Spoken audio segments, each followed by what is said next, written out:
RSTV, la chaîne qui dit vrai.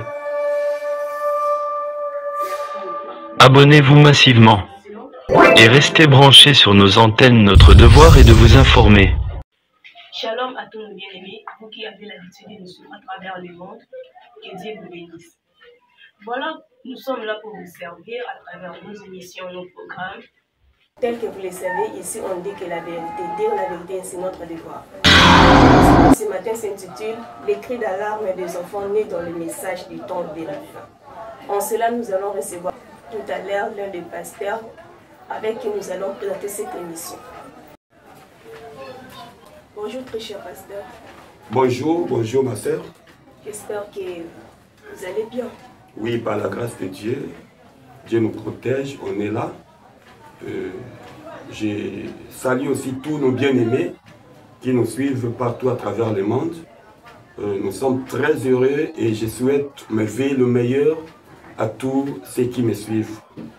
Merci. Cher pasteur, nous sommes très heureux aussi de vous recevoir sur notre plateau. Et l'émission de ce matin s'intitule « Les cris des larmes des enfants nés dans le message ». Et je pense qu'avec vous, nous aurons un peu quelques temps pour en parler. Exactement, oui. On est là pour ça.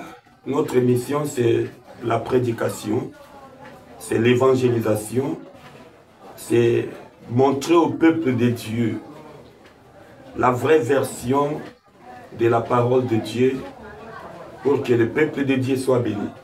Je crois exactement c'est ça. Et pour ce qui est de cris d'alarme des enfants nés dans les messages du temps de la fin, oui exactement.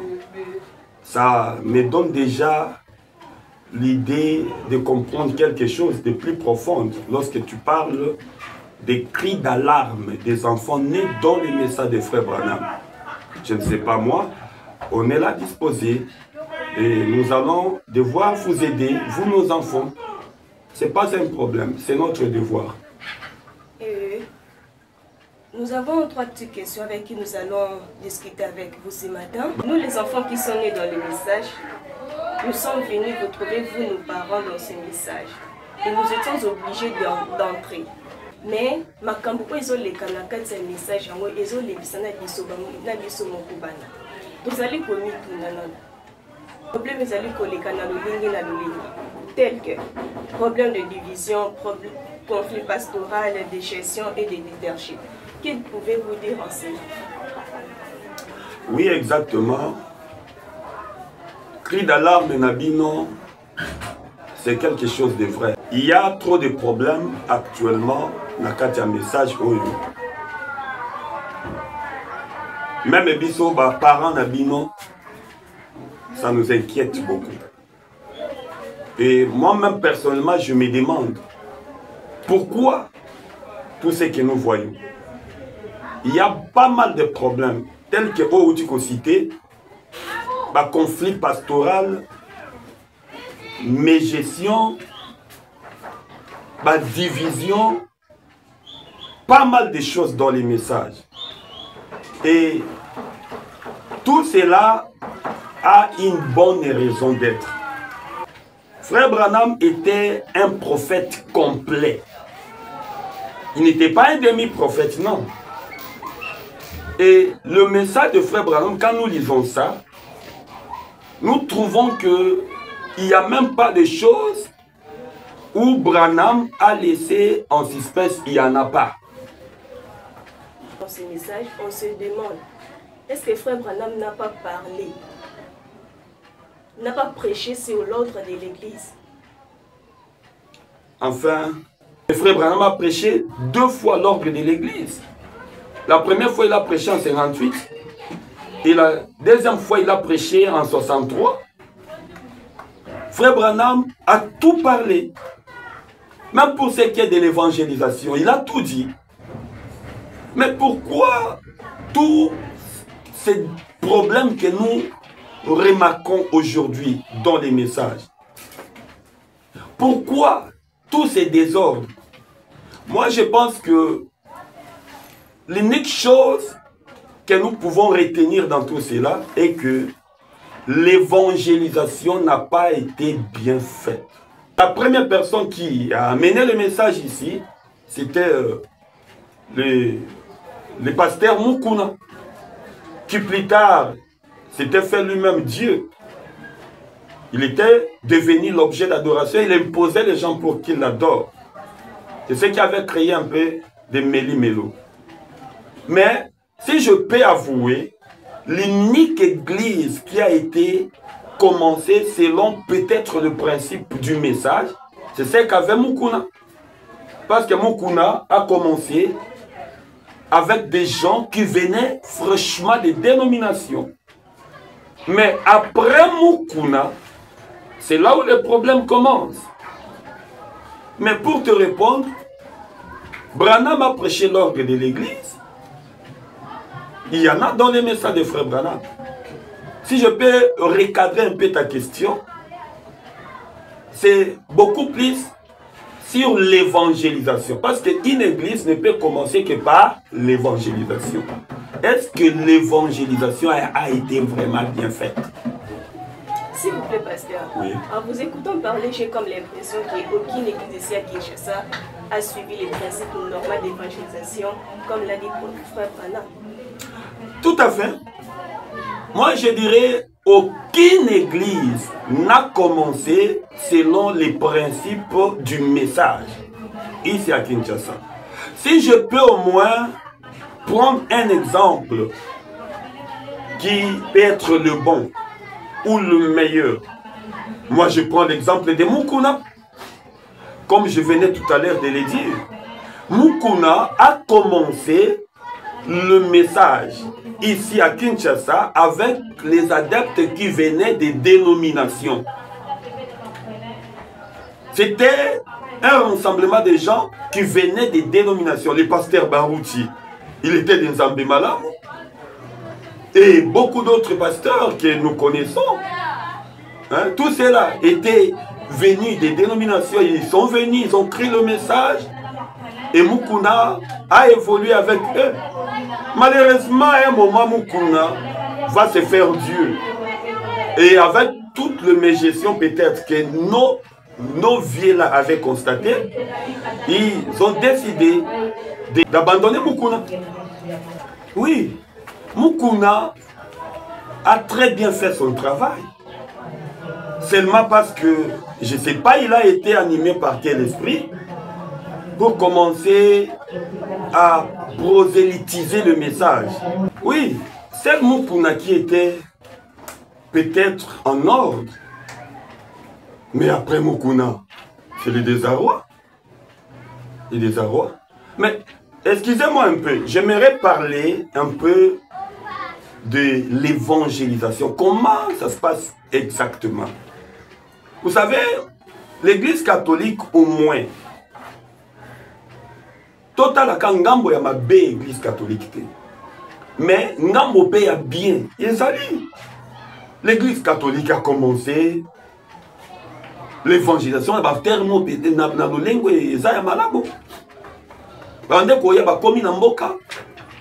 Bake batali chef coutumier, batali autorité locale, et brasserie na bango, finalement, babandi bazoluka pour convaincre bato. De manière que bato va recevoir bango, pe va recevoir message na bango. Et puis, tango bako fandi ça, église, ba créer paroisse na bango, babandi ko former ba prédicateur. Oyo toyebi ba abbé. Bako former bango. Puis après, bakotinda bango na ba poste. Il y a des églises oyo et créées à partir de la paroisse. Et le problème même de leadership que nous avons aujourd'hui, c'est parce que ba église bazo prendre soin ya ko encadrer ba prédicateur na bango te. Le pasteur azaka kota l'avantage personnel na ye. Le ministère où ils ont beau tabac église est allié. Oh, Branham formait ses prédicateurs. Puis ceux qui vont former à cause de Bango, offre les alliés à Tili Bakei. Mais pourquoi on ne peut pas le faire aujourd'hui? Et pourquoi j'ai dit que les Congos, dans le monde du message, c'est à refaire? Mais il faut comprendre ça. L'évangélisation a échoué. On n'a pas respecté. Alors que tout a commencé mal, voilà encore le mal que nous avons aujourd'hui. L'évangélisation dans le monde du message a pris la forme d'une publicité. C'est ce que William Branham condamne. Et c'est devenu comme le culte des personnalités. Je vais dire quelque chose avant de continuer. Je suis dans la brochure L'évasion des États-Unis, prêché le 9 mai 54. Écoutez ce que William Branham dit au paragraphe 91, 91. Il n'y a pas longtemps ici, j'ai vu une affiche publicitaire qui annonçait telle campagne d'évangélisation en ville. Et le mot de cet homme, non, les noms de cet homme étaient inscrits en lettres énormes tout autour de l'affiche. Est-ce que tu comprends? Ici, un prédicateur veut faire l'évangélisation. Et Branham dit, il prend son affiche humaine. Mais ce qui était écrit, Frère Branham a constaté que les noms de cet homme-là, comme moi, Richard Songo, les noms de cet homme-là étaient inscrits en lettres énormes tout autour de l'affiche. C'est que son nom dominait dans l'affiche. C'est pas ce que nous constatons aujourd'hui. Vous voyez même, s'il faut mettre la photo, lui-même le pasteur, il prend une grande photo comme ça, en gros plan, et il met. Mais la photo là d'Hoffman que nous utilisons là, de Jésus là, et la photo même de la colonne de fée, de l'ange du Seigneur, je voulais dire.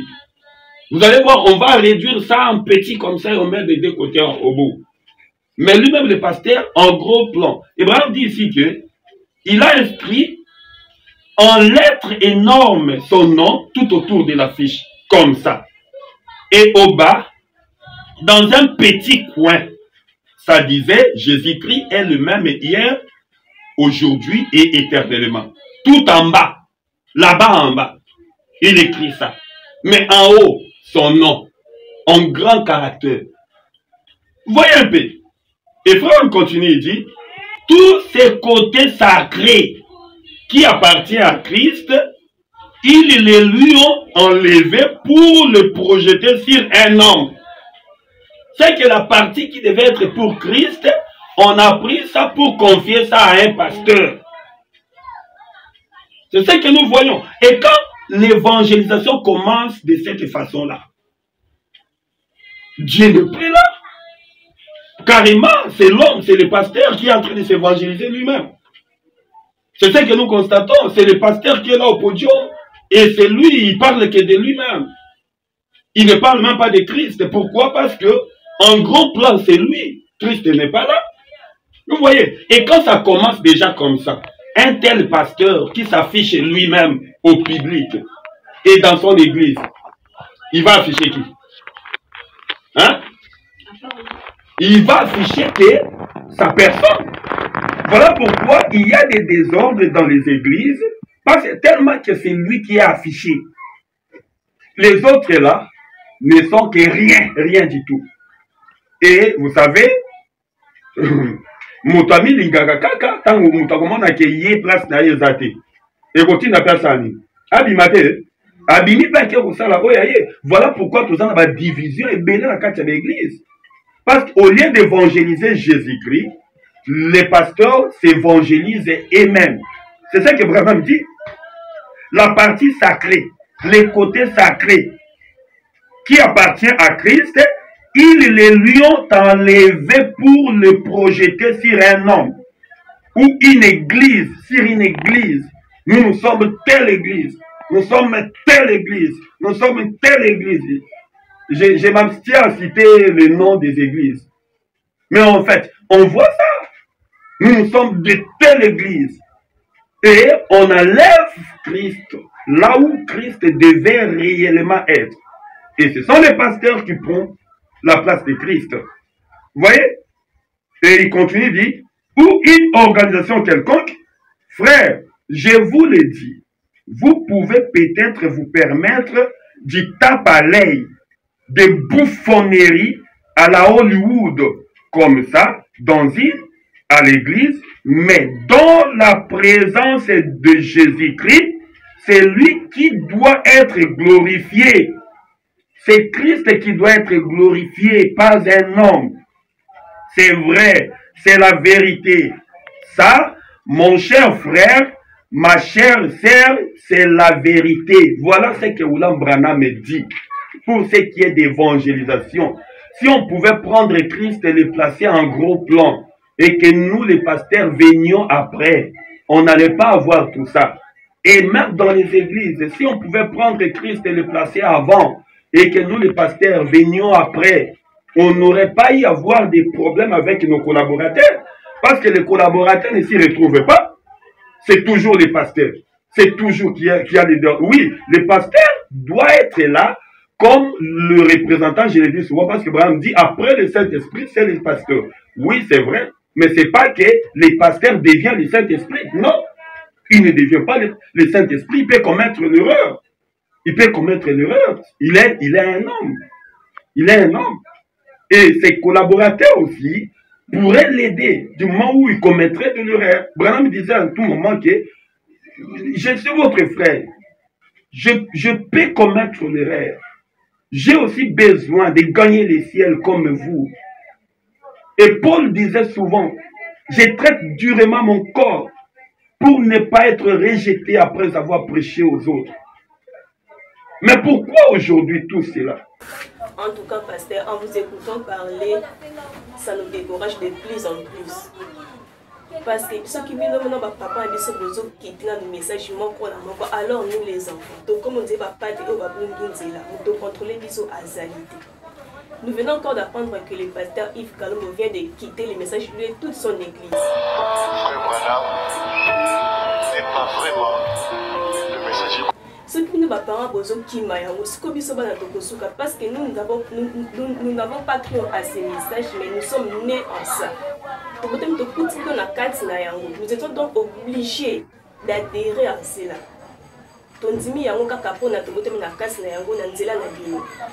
Et le pasteur Yves Kalombo affirme que le frère Branham n'est pas nécessairement le prophète qui devait être envoyé par Dieu en ce temps de la fin. Que pouvez-vous donc dire en cela pour nous les enfants? Vraiment, une question qui me fait couler des larmes. Je pleure moi-même. Tu sais, ma fille, moi je suis pas tellement trop vieux, mais j'ai cru le message tout en étant jeune. Je dirais même pas jeune, mais tout petit. Parce que je n'avais à peine que 11 ans quand j'écris le message. Et j'ai évolué comme ça. J'étais seul dans les messages. Mes parents étaient des catholiques, des chrétiens catholiques. Je n'ai pas suivi les empreintes de mes parents. Et aujourd'hui, nous qui sommes parents dans les messages, vous, nos enfants qui sont nés dans les messages, nous vous obligeons différemment à nos pères, à nos parents d'autrefois. Moi, quand mon père a appris que je suis en train de fréquenter une église comme ça qu'on appelait les frères de Jésus, il s'en foutait de ça. Même ma mère s'en foutait de ça. Et j'ai évolué comme ça. Mais aujourd'hui, nous vous obligeons d'adhérer obligatoirement dans les messages. Et effectivement, ce que tu viens de dire là, que vous n'avez pas cru. Vous êtes seulement adhérés. Peut-être parmi vous, les uns ou les autres, en écoutant la parole, pourraient grandir et recevoir le Saint-Esprit après avoir reçu leur baptême d'eau. Mais c'est déplorant. C'est que le pasteur parent, je m'adresse aux pasteurs parents, je m'adresse aux parents dans les messages, même si tu n'es pas pasteur. Regardez un peu ce que nous faisons à nos enfants aujourd'hui. Comme maintenant, la genèse du message, les enfants nés dans le message poussent maintenant le cri d'alarme. Le pasteur Yves Kalombo, rétrograde qu'il est maintenant, non seulement lui, il a pris toute son église, il est parti avec. Et il déclare ouvertement que Branham n'est pas le prophète qu'il fallait. Maintenant, qui est le prophète qu'il fallait? Parce que si au moins il avait dit qu'il n'y a pas un prophète pour ce temps de la fin, on allait comprendre. Mais il dit qu'il a découvert que frère Branham n'est pas réellement le prophète qu'il fallait que Dieu envoie. Suivez un peu ce qu'il vient de dire là. Suivez, ça fait mal au cœur. Mal au cœur. Mais je conseillerais à nos enfants, vous qui nous suivez maintenant, ne découragez pas. Consolez-vous par cette écriture de la Bible où il est dit, deux seront sur un même lit, l'un sera pris et l'autre laissé. Souvenez-vous de cette écriture de la Bible qui parle d'Ésaü et de Jacob. Dieu aima Jacob dans le ventre de sa mère et haït Ésaü alors que les deux n'étaient pas encore nés. La vie éternelle n'est pas question de papa ou de maman. La vie éternelle, c'est de reconnaître Jésus-Christ comme son seul et vrai unique sauveur.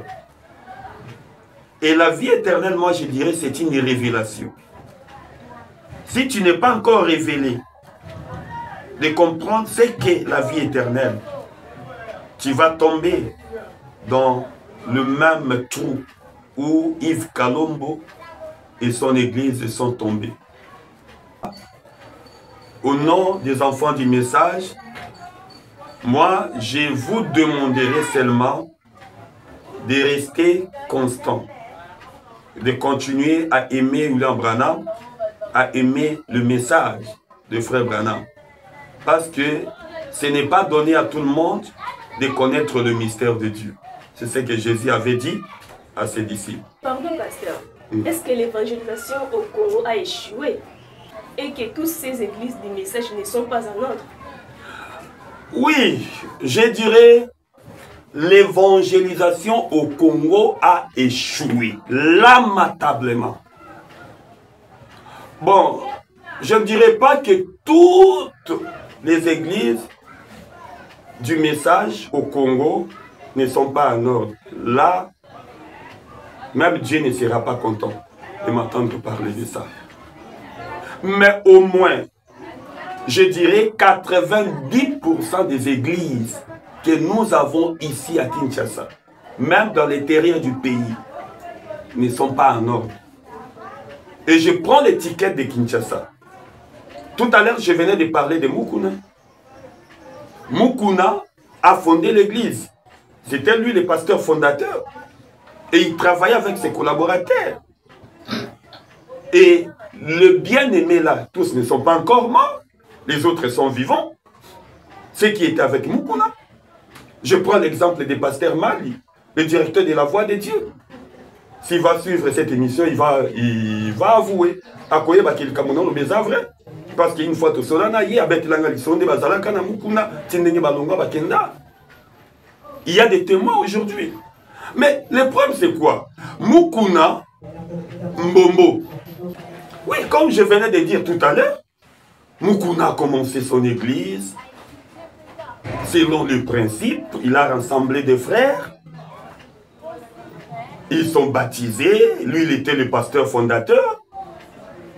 Et quand, plus tard, il s'est fait Dieu Et à cause de tout ce qu'il faisait là, avant de devenir Dieu, la magicien et tout, certains frères ont quitté. Nous, on n'était pas là, mais nous avons l'histoire, parce qu'on ne change pas l'histoire. Le fait Mbombo, le pasteur Mbombo, qui était le premier pasteur de l'actuelle église de Barout Tabernacle, à cette époque-là, l'assemblée de Rigini. C'était le pasteur Mbombo. Et le pasteur Mbombo est allé. Moi, j'appelle ça la division, pour te confirmer que tout bon nombre des églises que nous avons ici à Kinshasa sont à refaire. Les grandes églises que tu vois là sont à refaire. Ah, pasteur, c'est que nous aussi nous sommes à refaire. Nous sommes à refaire. Vraiment, on doit recommencer ici au Congo. Parce que si on ne recommence pas, tout ce que nous constatons, ça va toujours continuer à aller comme ça. Pourquoi les gens ne veulent pas se repentir? Or, la Bible dit, le pardon est une puissance qui libère. Nous avons besoin d'être libérés au Congo. Le Congo a besoin d'une délivrance totale. Pourquoi? On a mal commencé. Les pasteurs Mbombo, je dirais, ceux qui étaient chez Mukuna, qui ont quitté Mukuna pour aller fonder cette église-là de Lemba, de Rigini à l'époque. Ils avaient divisé l'église de Mukuna. Parce que tous ces gens-là sortaient de l'église de Mukuna, c'était une division. Or, on ne commence pas une église par la division. Frère Branham condamne ça. Si vous voulez commencer une église, il faut la commencer par la parole. Est-ce que tu me suis? Et qu'est-ce que vous proposez comme remède à ces situations actuelles? Non, non. Le remède, c'est ce que je viens de dire, la repentance. Revenons à la raison. Je n'ai même pas fini. Je n'ai même pas fini pour donner le remède. Imagine, Mbombo est allé. C'était une division. Après, le pasteur Mbombo, pour des raisons que nous connaissons, tous, je crois, il va remettre l'église entre les mains des pasteurs Barouti. Quand le pasteur Barouti a pris la relève après le pasteur Mbombo, c'était en ordre. Malgré le début là était déjà mal commencé par une division, mais le pasteur Barouti avait pris la relève après le pasteur Mbombo par un vote et c'était correct. Il est devenu pasteur. C'était correct, tout à fait correct. Mais qu'est-ce qui va encore aller mal? C'est quoi? Quand le pasteur Barouti devient pasteur, le pasteur Dioka, qui aujourd'hui est le pasteur de Shekinah Tabernacle de Debono, il y a certains frères qui vont prendre décision. Non, nous ne sommes pas d'accord avec le pasteur Barouti et tout. Bon nombre de frères vont quitter là où était pasteur Barouti. Ils sont allés, ils ont pris le pasteur Dioka comme leur pasteur. Et l'œuvre a commencé de l'autre côté à des bonhommes. Voyez un peu ça. C'était aussi une division. Parce que je dirais ça clairement. Le pasteur Dioka n'a pas commencé l'église avec les gens de la rue. Non. Il n'a pas commencé l'église avec des dénominationnels. Non. Il n'est pas allé quelque part prêcher au coin de la rue et les gens sont venus. Non. Il a commencé l'église avec les frères qui sortaient des Rigini. C'est comme ça qu'il est allé commencer son œuvre-là et qui aujourd'hui est devenue une grande œuvre à la dimension mondiale, telle que nous le constatons aujourd'hui. Mais le début, c'est pas la parole. Voilà pourquoi j'ai dit, nous sommes tous à refaire. Et même avec le pasteur Barouti après, je crois c'est à peine à 2013, 2014, 2015. Ici, il y a eu encore des problèmes lorsqu'il a fini de construire le Barouti Tabernacle. Et aussitôt qu'il a baptisé Barouti Tabernacle de son nom, ça a créé des problèmes. Le pasteur Kalumbu est sorti, il est allé commencer l'œuvre qui est actuellement à l'entrée de Matete sous-région. Et là, c'était aussi une division, parce que le pasteur Kalumbu n'a pas commencé en allant prêcher dans la rue ou en allant... Non, non, c'était pas ça. Il a commencé l'église avec des frères qui ont quitté l'église des Barouchi Tabernacle. Et il va commencer son œuvre là. Et vous appelez ça l'évangélisation? Non. C'est pourquoi j'ai dit, nous sommes tous à refaire. À refaire. Et les remèdes, nous devons revenir dans la raison. Merci, cher pasteur, d'avoir répondu à notre invitation. Et je dis aussi merci également à vous qui avez l'habitude de nous suivre nos émissions sur la chaîne RSTV. Merci beaucoup, que Dieu vous bénisse. Et n'oubliez pas d'aimer, de partager et de commenter. Abonnez-vous aussi, que Dieu vous bénisse.